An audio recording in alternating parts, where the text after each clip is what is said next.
Hello students, welcome back to Mehta School Digital Class 8. How are you students? I hope all are you fit and fine. Students, you have already complete in last video our chapter 18. Okay, so today now start in this chapter exercise. Students हमने last video में जो आपका chapter number 18 था उसको complete कर लिया था। इस चैप्टर में हमने air pollutions, okay, water pollutions, green house effect and portable water के बारे में डिस्कस किया था। आज हम इसी चैप्टर की जो एक्सरसाइज है उसको सोल्व करेंगे। ओके, तो हमारा फर्स्ट क्वेश्चन है, what are the different way in which water get contaminate. ठीक है, इसका मतलब है कि किन विभिन्न विधियों द्वारा जल का हम प्रदूषण होता है, कौन कौन सी विधियां हैं, कौन कौन सी प्रोसेस है, ठीक है, जिनके द्वारा हम जल को प्रदूषित करते हैं।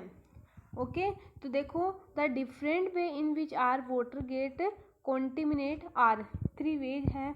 इन वेज द्वारा, इन तरीकों के द्वारा हम वाटर को क्या करते हैं, प्रदूषण करते हैं। तो फर्स्ट है इंडस्ट्रियल वेस्टेज।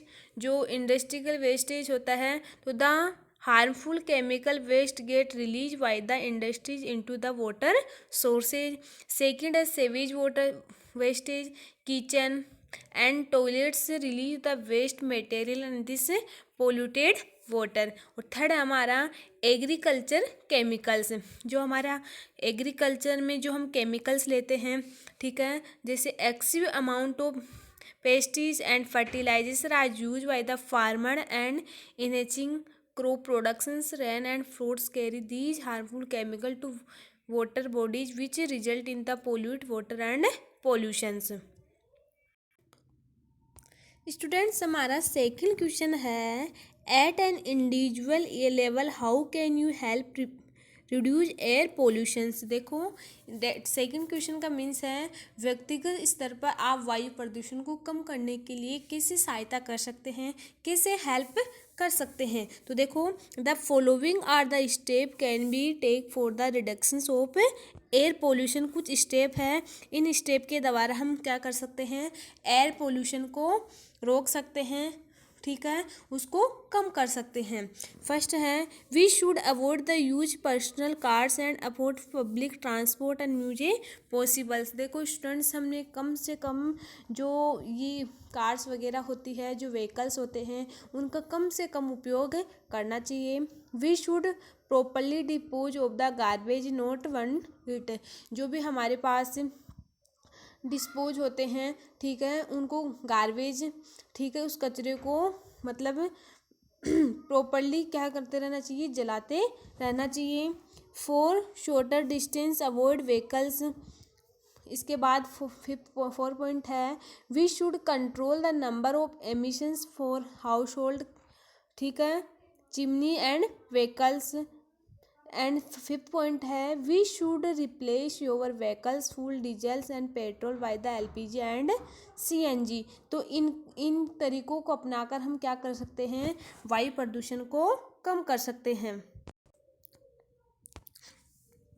हमारा थर्ड क्वेश्चन है, clear transparents water is always fit for drinking comments. That means हम बोल सकते हैं कि जो स्वच्छ पारदर्शी जल सदैव क्या पीने योग्य होता है क्या। कोई देखो, कोई वाटर है जो हमें बिल्कुल एकदम क्लीन दिखाई दे रहा है, तो ज़रूरी है कि वो हमेशा प्योर हो, ठीक है। तो हमें कोई भी चीज़ अगर वो साफ़ सुथरी दिखाई दे रही है, तो इसका मतलब ये नहीं कि वो 100% प्योर है। तो देखो, not we don't agree to statement that clean water always fit for drinking. Students, इस चीज़ से हम सेटिस्फाई नहीं हैं, मतलब हम नहीं बोल सकते, एग्री नहीं है कि हमेशा जो क्लीन वाटर होता है वो हमारे लिए पीने के लिए ऑलवेज फिट होता है। Because water might appears clean but it may contain some disease causing microorganism and several others dissolve impurities. Students देखो, वो बाहर से तो क्या दिखाई देता है हमें प्योर, लेकिन जो वाटर होता है उसमें क्या क्या होते हैं, उसमें विभिन्न प्रकार के बैक्टीरिया, माइक्रो ऑर्गेनिज्म, सूक्ष्म जीव हैं, ठीक है, और कुछ अशुद्ध या इम्प्योरिटीज प्रेजेंट होती है। Hence we advise purifying the water by boiling और by the purifying systems before drinking. तो हम आप लोगों को सलाह देते हैं कि जब भी आप वाटर को ड्रिंकिंग करो, पियो, तो सबसे पहले इसको क्या करें, बॉइलिंग करें, उबाल कर उस पानी को में जो भी इम्प्योरिटीज़ है उसको रिमूव करके ही इस वाटर को पीने में काम में लेना चाहिए। ठीक है, तो समझ में आ गया कि वाटर को जब भी हम ड्रिंकिंग करते हैं, पीते हैं, तो उसको सबसे पहले उसमें जो भी इम्प्योरिटीज़ है, जो भी विभिन्न प्रकार के माइक्रो ऑर्गेनिज्म प्रेजेंट है, उनको रिमूव करके ही इस वाटर को हम पीने योग्य मान सकते हैं, पीने के लिए काम में ले सकते हैं। क्वेश्चन नंबर 4 है, you are a members of the municipal body of the your town, make a list of mixes that would help your town to ensure the supply to clean water to all its residents। That means इस question में पूछ रहा है कि अगर आप अपने शहर की नगर पालिका के सदस्य हैं तो ऐसे उपायों की सूची बनाएं जिससे नगर के सभी निवासी क्या कर सके, स्वच्छ जल की आपूर्ति सुनिश्चित हो सके। That means आप एक शहर के सदस्य हैं तो इसके नाते आप अपने शहर के लिए क्या क्या कर सकते हैं, स्वच्छ जल की आपूर्ति के लिए, पोर्टेबल वाटर की आपूर्ति के लिए आप क्या क्या कर सकते हैं। तो देखो, the following are the measures take by use to ensure the supply of clean water of town residents. देखो, कुछ फॉलोइंग स्टेप्स है वो हम क्या कर सकते हैं, फॉलो कर सकते हैं, किसके लिए, हमारे जो देशवासी है, हमारे शहर में जो हमारे शहर में रहने वाले जो सदस्य हैं उनके लिए हम कुछ ना कुछ कर सकते हैं। We clean the area around the water pipes. क्या कर सकते हैं हम, जो हमारी जो वाटर पाइप है उसके आसपास के एरिया को क्या कर सकते हैं, क्लीन रखें, ताकि जो वाटर है वो प्रदूषित, पोल्यूटेड ना हो सके। सेकेंड पॉइंट है, the main water sources has to build a clean surrounding and should be maintain properly. Chemical method such as chlorination must be use for purifying water. इसके अलावा क्लोरीनीकरण जो मेथड होता है किसके लिए, प्यूरिफिकेशन वाटर के लिए, वाटर के शुद्धिकरण के लिए उसको करना चाहिए। फिफ्थ क्वेश्चन अपना, explain the difference between pure air and polluted air. हमें शुद्ध वायु तथा प्रदूषित वायु के बीच अंतर स्पष्ट करना चाहिए। स्टूडेंट्स, इस क्वेश्चन में पूछ रहा है कि शुद्ध वायु तथा प्रदूषित वायु के बीच अंतर स्पष्ट कीजिए। देखो, the combination of pure air contain 78% nitrogen. जो प्योर होती है, प्योर एयर होती है, उसमें क्या होता है 78% तो क्या होती है, नाइट्रोजन होती है, 21% क्या होती है, oxygen, and 0.3% carbon dioxide, that means CO2। ठीक है, besides these there are some other gases like methane, CH4, argon, AR, ozone and water vapours. ये किस में पाए जाते हैं, जो प्योर एयर होती है उसमें 78% नाइट्रोजन, 21% ऑक्सीजन, 0.03% कार्बन डाइऑक्साइड। इसके अलावा देखो कुछ मेथेन्स होते हैं, ऑर्गन्स होते हैं, ओजोन होते हैं एंड वाटर वेपर्स प्रेजेंट होते हैं। ठीक है, इसके अलावा हम बात करें कि इसकी पोल्यूटेड एयर की, तो the air is said to be polluted when the composition of air is altered by the addition of harmful substance. उसके अंदर हम विभिन्न प्रकार के जो हार्मफुल सब्सटेंस होते हैं, नुकसानदायक जो पदार्थ होते हैं, और gases such as sulphur dioxide, ठीक है, क्या प्रेजेंट होती है, sulphur dioxide, carbon monoxide CO, ठीक है, इसके वाले हम नाइट्रोजन डाइऑक्साइड, ठीक है, NO2 एंड पार्टिकुलेट मैटर्स। तो समझ में आ गया कि प्योर एयर में ऑक्सीजन, नाइट्रोजन, ठीक है, कार्बन डाइऑक्साइड प्रेजेंट होती है, जबकि पोल्यूटेड एयर होती है उसमें sulphur dioxide, carbon monoxide, nitrogen dioxide and विभिन्न प्रकार के पार्टिकुलेटेड मैटर्स प्रेजेंट होते हैं। इसके बाद हम क्वेश्चन नंबर 6 की बात करते हैं। Explain circumstances leading to acid rain, how does a rain effect. Students ये जो आपका टॉपिक है एसिड रेन वाला आपके ये सिलेबस से रिमूव कर दिया है, तो हम इस क्वेश्चन को सोल्व नहीं करेंगे, ठीक है। और ये क्वेश्चन आपको अपनी नोटबुक में भी नहीं करना। क्वेश्चन नंबर आपका 7 है, which of the following is not a green house gas.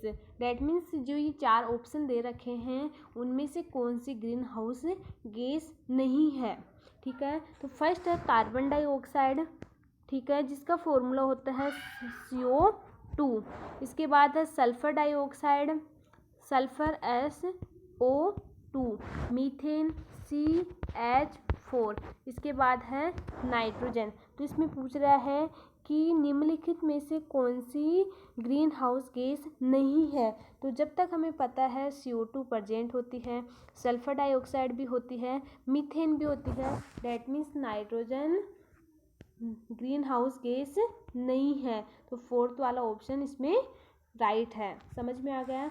इसके बाद हम क्वेश्चन नंबर 8 की बात करते हैं। Describe the green house effect in your word. आपको ग्रीन हाउस इफेक्ट के बारे में अपने शब्दों में कुछ बताना है कि एक्चुअली ग्रीन हाउस इफेक्ट में होता क्या है। देखो हम बात करते हैं किसकी, ग्रीन हाउस इफेक्ट की बात करते हैं। तो the green house effect is the causes of global warming. Students आप जानते हैं कि जो ग्रीन हाउस इफेक्ट होता है उसका कारण क्या है, ग्लोबल वार्मिंग, ठीक है। आपको पता है ग्रीन हाउस इफेक्ट का कारण क्या है, ग्लोबल वार्मिंग, डैट मीन्स विश्व उष्ण होता है। और आपको ये पता होना चाहिए एक्चुअली ये होती क्या है। तो देखो हमारी जो वायुमंडल है उसमें ताप में क्या होती है, निरंतर वृद्धि होती है, जिसका कारण है global warming. That means overall increase in the temperature of the earth. That means हम बोल सकते हैं कि जो ग्लोबल वार्मिंग होती है उसका मीन्स होता है टेम्परेचर का इंक्रीज होना। जो मतलब हमारी अर्थ पे टेम्परेचर क्या हो जाता है, इंक्रीज हो जाता है। The green house gases causes the green house effect. और ये जो ग्रीन हाउस गैसेज होती है वही कारण है ग्रीन हाउस इफेक्ट का। Example of greenhouse gases include methane CH4 that means CO2, carbon dioxide and water vapour when solar radiation reach the earth.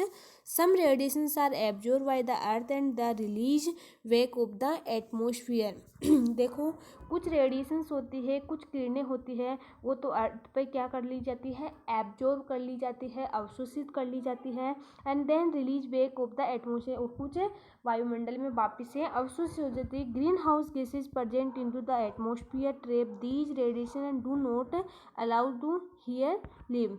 This help to planet keeping warm, help in the human survival. However, insulate increase to level of greenhouse, it can be lead to excessive increase in the earth temperature leading to global warming. That means हम बोल सकते हैं actually green house effect का कारण क्या है, global warming. और global warming क्या होता है, टेम्परेचर का इंक्रीज होना। Okay student, thank you.